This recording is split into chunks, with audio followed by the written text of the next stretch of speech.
এ কেমন ধরনের মেয়ে রে বাবা, সবসময় স্বামীর নামে প্রশংসা করতেই থাকে। স্বামী এই করলো, স্বামী ওই করলো, স্বামী এই দিল ওই দিল। মনে হচ্ছে আর কারো ঘরে যেন স্বামী নেই, ওর একারই স্বামী আছে। আসলে বাস্তবটা হলো এটাই, সবার ঘরে স্বামী থাকলে পরেও প্রত্যেকটা ছেলে মানুষ কিন্তু তার স্ত্রীকে মর্যাদা দিতে পারে না। আসলে বাস্তব জীবনে প্রত্যেকটা মানুষের রিল আর রিয়েলের মধ্যে অনেকটা সত্যি লুকিয়ে থাকে। আসলে এখনকার দিনে মানুষ চেনা না বড় দায় হয়ে উঠেছে। একটা মানুষ তখনই আর একটা মানুষকে পরিপূর্ণভাবে চেনে যখন সে তার সঙ্গে সংসার করে। তার মনের ভেতরটা সে তখনই চিনতে পারে আর জানতে পারে। এখনকার দিনে কটা ছেলে মানুষ বুক ফুলিয়ে বলতে পারবে বলতো যে আমি একদমই নেশা করি না, আমি একটা মেয়ের দিকেও চোখ তুলে তাকাই না?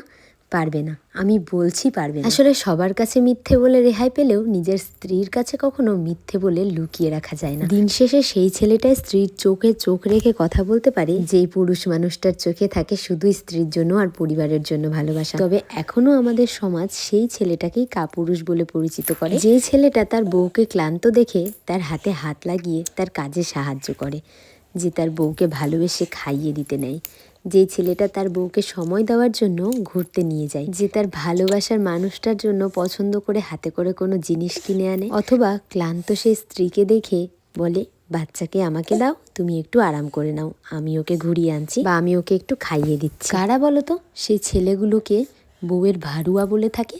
আসলে যারা ভালোবাসা পায় না তারা হিংসে করে এমন কথা বলে থাকে। কি বলতো, আসলে আমি পেয়েছি এমন স্বামী যে কিনা আমাকে আমার মতো করে ভালোবাসে। আসলে আমার ভালো লাগে তাই আমি আমার স্বামীর নামে ভালো ভালো কথা বলে থাকি। তবে বিশ্বাস করো, এতে যদি কারো খারাপ লেগে থাকে তবে আমার কিচ্ছু এসে যায় না, কারণ আজও সত্য কথা বললে মানুষ অপ্রিয় হয়ে যায়।